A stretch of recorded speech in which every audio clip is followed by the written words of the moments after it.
That was great. I wish I could listen to you for another 45 minutes, but I can every day at 1 p.m.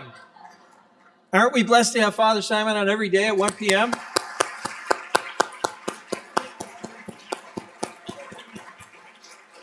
And if you miss this show, you can listen to it later on the app. Every show that's broadcast gets downloaded to the app. And so we're really, really grateful for that. And if you can't hear Father Simon on the air, you can hear him on Sundays at St. Lambert's Parish, right? And every year on the 4th of July, we have the Freedom Mass there. And, Father Simon and I said, there's something about this Mass that we have St. Lambert's Parish on July 4th that's really, really special. The place is packed. It's all relevant listeners. And when you start the Mass and say, the Lord be with you, the response is so strong. It's like that scene from the movie Back to the Future when the guy plugs the guitar and it just kind of blows him away. It's like, and with your spirit. I said, wow, these are even better than Protestants, the way they respond, the way they sing. So that's a great thing. Thank you, Father Simon. Now, you know that all sorts of different people listen to Relevant Radio. Everyone has their story. Everyone has their anecdote. And from time to time, it touches a person in a really deep and profound way and a life-changing way. And they go on and take that experience and they multiply it through their own efforts. So today, we're really blessed to have with us Kendra Von Esch. Kendra lives in the Chicago area. She's a professional speaker and a recent author who left a high-powered executive career behind in order to love her faith more, to inspire others to enrich their lives through spirituality and prayer. And she's joined by her husband, Jeff, today. And Kendra's going to come up and tell us about the great things she's doing and how Relevant Radio has inspired her. Welcome, Kendra. Please come on up.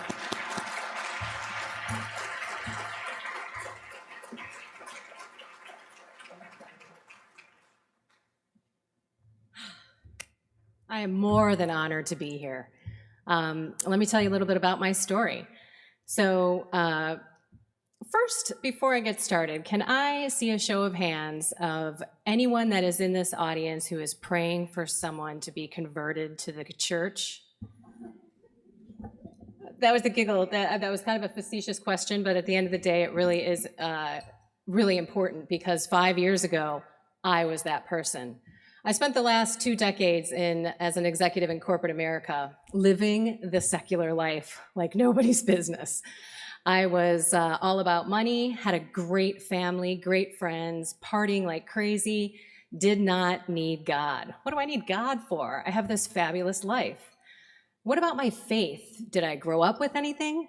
I was put through CCD, put through, meaning shuttled on Saturdays while I'm in the back seat in my soccer uniform, memorizing the prayers before I go to the class because I didn't do any of my homework during the week. And I came through to confirmation, out of confirmation, but I learned nothing. I was not catechized. I learned nothing about the Catholic faith. And my family didn't practice, so pretty much after we got through to the younger years of my life, we were creasters. We were Christmas Easter church attendees. I'm sure you know plenty of those people, but did not regularly practice. Then when I grew up and became an adult, I didn't go at all. So what happened? How did I convert? So 5 years ago, I had an issue in my family. It was a health crisis. And that night, 18 hours, I can't tell you how much I prayed, more than in my entire life. Everything came out well from the health scare. And you would think, maybe you're like, oh, did she run to church? Yeah, no, I didn't run to church. I decided we needed a diet because that could be us. We didn't have any symptoms, so let's cleanse, honey. My husband, Jeff, was all about that. Let's have chicken, fish, and vegetables for a couple of months with nothing else, and 25 pills of detox along with it. But what happened was, in this book, there was a pie chart and little segments of your life. One of those pieces of pie said spirituality. And I was like, geez, I got nothing going on in that piece of the pie. Maybe I'll go to church. I'll cleanse my soul along with my body. That was my idea. And we were starting the cleanse on Easter Sunday in 2013. We didn't stay on that cleanse for very long. It's really difficult to eat just that stuff, by the way. And we didn't lose much weight either, so that was another reason. And I wasn't even going to go to the Catholic Church. I was living the kind of anti-Catholic life. I didn't really believe in the teachings. I didn't really know what the teachings were because I wasn't catechized. So at the end of the day, I'm going to go to a big box church. I announce it to my family because we celebrate Easter on Saturday, and then some of the family splits out with their children and their other parts of the family. And at the end of the day, it was my mother's boyfriend who said, well, why aren't you going to the Catholic Church? I said, I don't know. I think I'd be a complete hypocrite walking in there. And for some odd reason, I didn't argue. It was 11:30 at night on Saturday. I grabbed my phone, I Googled the closest Catholic church, and that Saturday, or that Easter Sunday in 2013, I went to St. Mary's in Elgin with Father Chris Kuhn, and I'm in the back pew, and he walks around and he's like, hello, people in the back row, and I felt pretty happy when he said that, and I was like, all right, I feel a little bit at home. And and with your spirit, I'm back in the back pew, and peace be with you, and I'm like, and also with you. This is how long it's been since I've been, and I'm looking around going, oh, what are these people saying? Because it's not what I'm saying, so I need to learn what's going on. But what happened there, and I got to be honest with you guys, this was just something I was doing. I was not dedicated to this, but the Holy Spirit came into me and gave me this passion for learning. Like, what is this Catholic thing all about? And why should I be going to church every Sunday? I'm too tired. I don't want to go, right? So I ended up doing some research. Mind you, back a couple decades ago, before there were iPads and smartphones that you could stream music to, I would listen to AM radio when I would be driving in my car for work in long distances, because you go to different radio stations, you don't have any options but AM and FM. And I would find these little Christian radio programs and stuff. So as I was researching the faith and finding out that, oh, by the way, I probably shouldn't have taken communion on that Easter Sunday after 26 years of not being in confession, a couple of little things kind of slapped me upside the head. But I stumble on Relevant Radio, don't know it's a Catholic radio station, and the topic was poignant to what was going on in my life at that moment.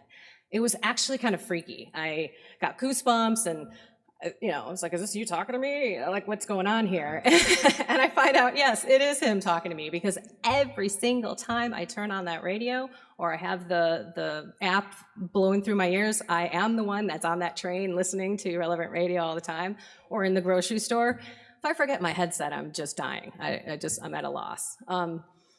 I get spoken to in some way, shape, or form, or I get turned on to a new resource or whatever, because the programming is amazing. And thank you for the Immaculate Heart merger, because and big round of applause, because I think from a listener's perspective, it was seamless.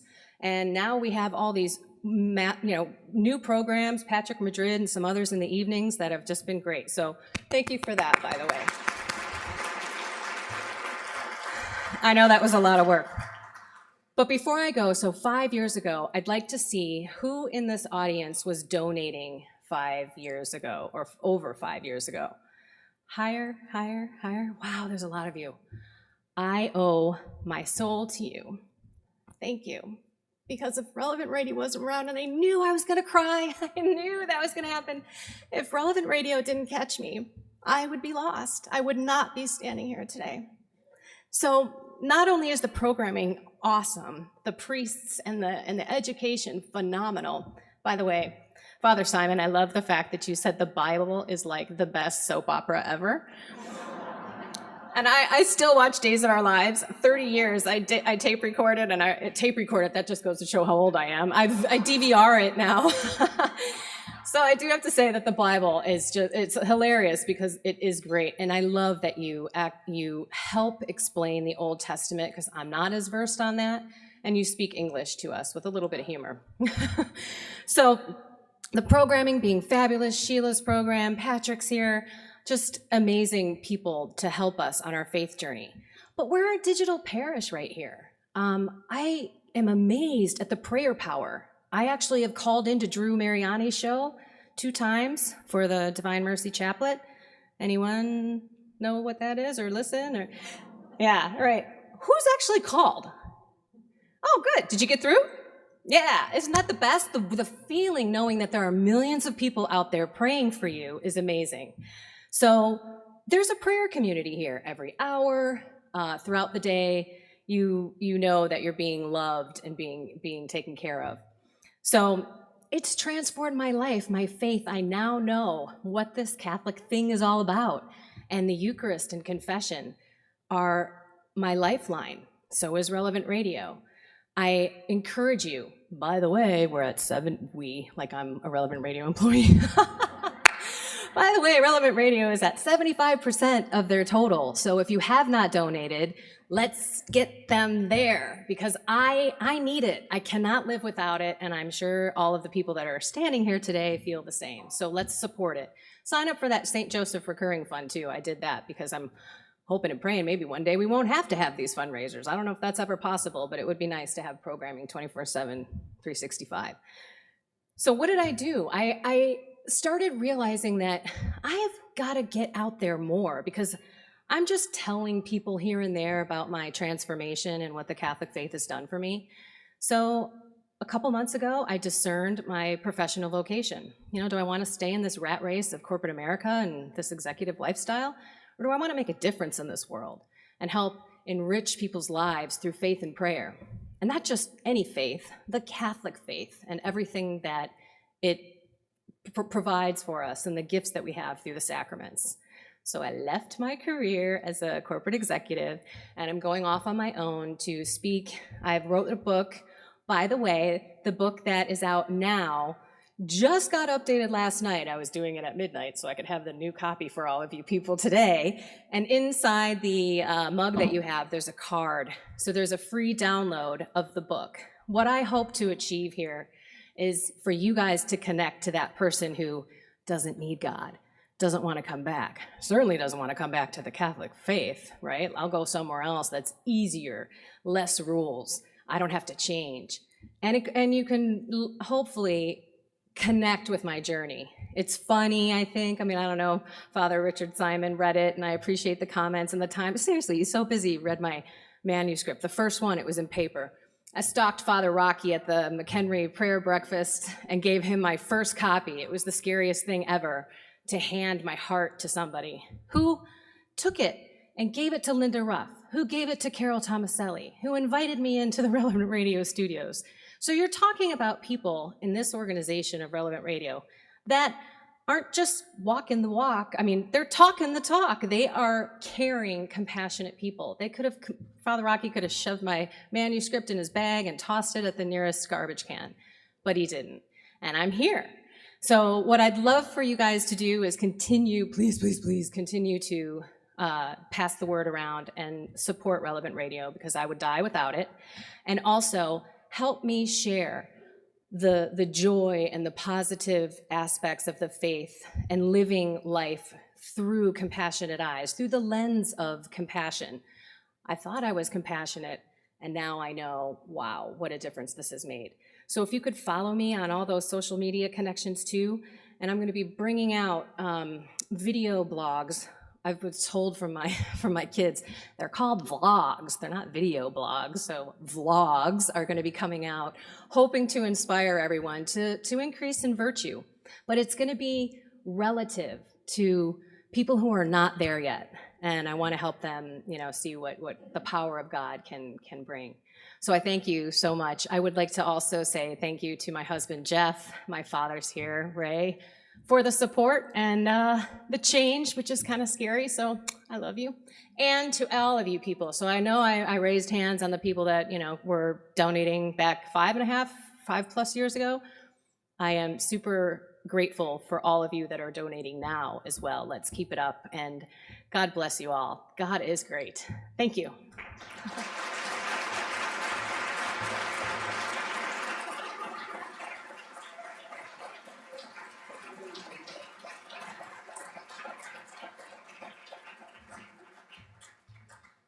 Thank you so much, Kendra. I think many of us share that same impression that you had. You're listening in the car and you're thinking, they're talking to me. God is talking to me, and how it helps us in many, many amazing ways. I